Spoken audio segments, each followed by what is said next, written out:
headed into the sea of monsters. You sure you're okay to do this? Hello, everyone, and welcome to Rotten Tomatoes Watch List. I'm Jacqueline, and I'm here with the cast of Percy Jackson and the Olympians Season 2. Woo! Thank y'all. Thank you for having us. I'm very Thanks for having us here. excited. Yeah. Walker, I want to start with you because going into Season 2, I mean, this is a new adventure. Can you kind of preview where we find y'all at the beginning of this? Well, things have changed. We've all grown up a little bit since last season. I now have a brother who is a Cyclops, and he's living with me and going to school with me. And at the very beginning, you find us, on our way to school, and then fate intervenes, and we end up at camp. Actually, for you, Leah, we got to spy a little bit of the chariot scene in the trailer, and I know that's someplace that you get to go to in Season 2. Can you preview a little bit of that? You get to do some stunts. I spied stunt work. Oh, yeah. She did so good. Stop it, thank you. Oh, wait. Yeah, no, the chariots was probably one of my favorite things to do film. Even with stunts too, it's so much, and it's a huge opportunity as well because we're not just doing it in front of a little stage and things. This was a full-on location with real horses, real horse training, and a bunch of people. So that was not CGI. When you're gonna watch that part, basically everything we did this year was fully practical.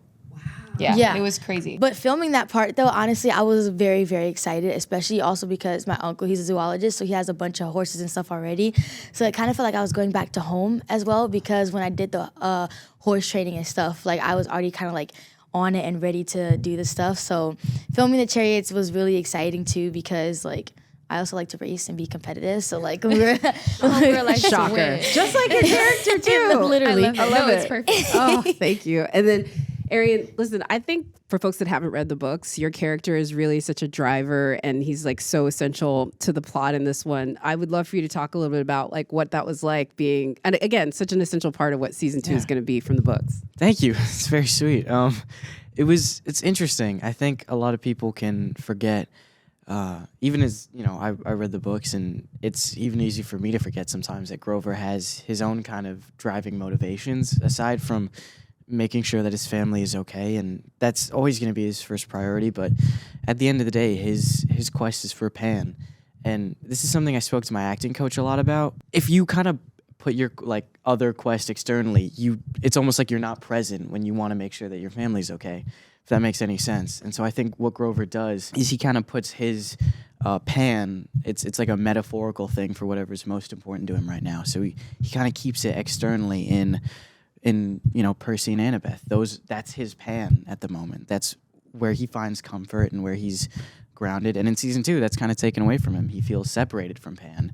And, he's seeing this place where all these satyrs' journeys ended. So it's interesting, keeping his actual quest in mind with trying to drive the quest. And while we're separated, Annabeth and Percy are just thriving. It's all sunshine and doing so great. That's actually doing so great. My good friend Paulie, he actually kept me in the loop with what was happening with you guys, and it was not going good. Oh, Mr. Femus. Mr. Femus, yeah. Mr. Femus. That's Mr. Femus to you, Paulie to me. I do have to ask this one thing. I don't know if it's from your Pan, but it's the Pan of the audience. You saying yes to the dress. That's all I will say. Any preview of the wedding dress moment? What was that like for you? That was, I don't want to talk about it because I don't want to get emotional, but Alrighty. it was beautiful. It was. Ever since I got the job, that's all I could think about was, I'm gonna get to wear a wedding dress, and I'm gonna get to run in heels, and I get a veil, and it was. He gets to be I'm just himself. angry Daniel saw it before I did. I was gonna say, I heard y'all had the most fun watching him. Daniel was there for me, and you weren't. So It's how it normally goes in the show. Exactly. But hey, Walker's he's a good friend too. Just Love not it. as good. he's a friend. You're right. Yeah, there we go. The dress actually was beautiful. There was It was so really much stunning. detail on that dress. Yeah, we're gonna get to see it. Disney's keeping it under wraps. Charlie, I want to bring it to you because after Season 1, I think you and Michael B. Jordan and some of the villains. Yeah. Y'all can talk this out about the villains where people were like, but he has a point. You know what I mean? You did Luke has a point. Talk about that being a little bit more of I don't know, the hater from outside the club a bit for Season 2. Yeah, no, Just a hater. I don't see Luke as a villain at all. I think his feelings are completely justified. When you think about it, I mean, he's had a very like rough life, you know, and I think at the end of the day, like he just craves a family and belonging, and Kronos sort of offered that to him, and he never had that with the gods. And I think he just truly believes that he's doing the right thing, and he's creating a better world for everyone, and including Percy and Annabeth. And I think he's still holding on to that hope that they're going to join him on this on his quest to bring back the Golden Age and Kronos. But I think he realizes that that's not going to happen, and unfortunately, they're making the wrong choice. But A lot of fans are on your side, though. I mean, let's be real. The gods are not great parents. They're not. I think people understand that, To that part. part. Your actions, less so. That's what I was saying. yeah, I mean, he could have. Actions, no, like- look at you. Like, really? Not Like, no. They understand his, Yeah. his principles, just not the way he goes about He it. could have maybe True, just set true. up like a protest or Yeah, something.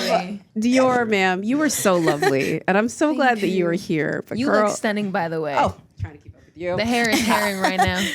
Girl, listen, I knew the cuties were coming in this morning, but listen, your character though is kind of a bully. It's kind of so you're lovely, but you came in here just basically to be mean to everyone. What was that like? How'd you keep? That was great. I think For you. I finally feel like I can be myself, and I just get to hate the people that I want to hate, and it's really feeding my soul. She's not acting at all. No, but there is some character growth with your character this season. Yes. We get to see more, maybe why she is the way she is. Can Yes. you preview that a little bit more? Of course. I mean, that's what we dove into during prep for season 2. She honestly is such a beautiful character, just arc-wise, and like being able to study her and break her down and get all up, and understand her was, I think, the best experience I've had in my life. What I like about her arc and her story is that, I mean, in life, you find that the people that have really like tough exteriors are the ones that have gone through the most like traumatic experiences that have made them the way that they are usually. And you kind of get to peel back her exterior this year and understand her motivations and her reasons why. And I mean, in my own personal life, there's been a lot of, correlation to Clarisse's journey as well as my journey. And it was just really therapeutic to play her this season and just let it all out on screen. So I'm really hoping that people are able to resonate with her and, feel seen and validated and then start their own growth journey from that. It's really cool, actually. I'm so excited. We're not going to unpack all of that, but I'm digging this. I can't wait to see it. This is not therapy, Not the Dior. time, but I'm like, maybe like afterward. We'll talk.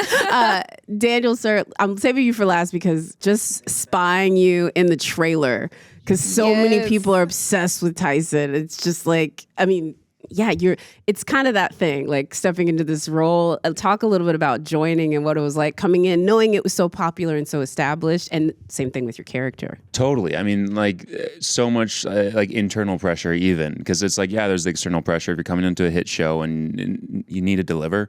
But it's again, I was such a massive fan of the books and the character from the start. So there's also that internal pressure to deliver for myself. It's like I know what I wanted to do with him in terms of like the kind of depth of character, the complexity that I wanted to bring. I think I didn't want it to be a party trick. I didn't want it to just be like a monster. I wanted it to be somebody that like fans could relate to. And so I think that encompasses a lot of different kind of emotional sides to him and kind of see how do I bring the spectrum across without making it forced. And so a lot of that was just the writing. So I got really lucky with having an incredible team put together an amazing character. And then everything else was relationship driven. And I got to work with these lovely human beings, and they accepted me very quickly, even if they didn't accept Tyson as quickly. And Let's talk about that. Yeah, a little bit of bullying Quickly goes assume the further. position of father. Walker, sir, it's so funny watching Percy just be like on site, because I think there was a little bit of like, I'm the only one in Percy. Like he really did have that like only child energy. So talk a little bit about the dynamic between your lovely half brother, who we love, but Percy just is not a fan at first. I think Percy kind of feels like he's finally gotten to a place where he feels safe at camp and he has friends and people respect him. And then I feel like he kind of feels like when Daniel shows up, it almost or Tyson when Tyson shows up, it ruins the entire thing. And Daniel showed up. when Daniel showed up, Everything went actually down. this is more about me than it is Percy. We did the chem reads, and he was just like, "Please no," and they're like, "Okay, it's Daniel. perfect. We'll hire him instead." The other guy. Yeah. And Trying to write Daniel's here. Tyson out of the show. No, Daniel did an amazing job. And yeah, no, it's just you know, Percy's kind of been, you know, he hasn't spent a lot of time with his mom, and when he does, it's just him and her. And I feel like he, you know, because he's always like boarding school to boarding school, he's away, and I feel like when he's finally, you know, he finds a school where he gets to like come home every day, there's a new guy, and his mom is to like share the attention, and Percy's not very happy about that, you know? Again, only child energy. And then just real quick for you, Daniel, on the other side of it, Tyson is just so like a puppy dog, like just so eager for any kind of validation from him. And so that's like an interesting thing to act alongside, because you have to be so invested against a person who's just like, no. Yeah. Yeah, I mean, it almost helps like quite a bit, because if it's neutral, it's like you have less energy to work off of. So to be able to have that kind of like slight antagonism, even if it's just like, again, I think he brought a lot of subtlety to it. I think Tyson's superpower is his emotional kind of intelligence, and he's really able to read people really well. And so there's a lot of like kind of pain in that, but he's really good at kind of brushing it off and continuing to love. And so I think it's like he understands that, hey, if I can keep on loving, then maybe one day I can have the family that I'm really longing for. And luckily over the season, a lot of that develops really nicely. So I love it. And for those of you that are returning, I mean, I know like season 1 was incredible, but I know it was also very difficult the way y'all had to film it, and the fact that just any first season of a show, you're figuring it out. What was it like coming back? Like, did you feel, okay, I've got it dialed in? Like, what did it feel like for season 2? Leah, I'll start with you. Coming back, obviously, there was like physical changes and stuff, but also just like in general, like, you know, you come from the first season, and then when you're reading the script for the second season, there's like a whole different things, and then there's more people. When you're reading the script, and then I like, for example, just for Annabeth and stuff, I read that she was more like stubborn, just like hard to get through in the first season, and I'm reading the script and stuff, and she's opening up and being a lot more vulnerable and emotional. So like coming back and being able to see the two differences and stuff, it was a very like nice challenge, because it also kind of expanded my acting too. I feel like, you know, like We all grew so much this year. yeah, you know, and like especially from our acting coach Andrew too, you know, like he even helped I'm going us to with shout that. out to Andrew, the acting shout out coach. to Andrew. We should do this before every interview. Shout out to Shout out to Andrew. Shout out to We Andrew. should say grace to Andrew. At least I kind of went into the first season with some like imposter syndrome, and I was you just never know like making a show like how it's gonna turn out and how people are how it's gonna be perceived or received. But after like season 1 came out and we had such a positive reaction from the fans, Chuckles. Yeah. Thank you. And like, you know, it was just like everyone was so so loving, and it was just overwhelming.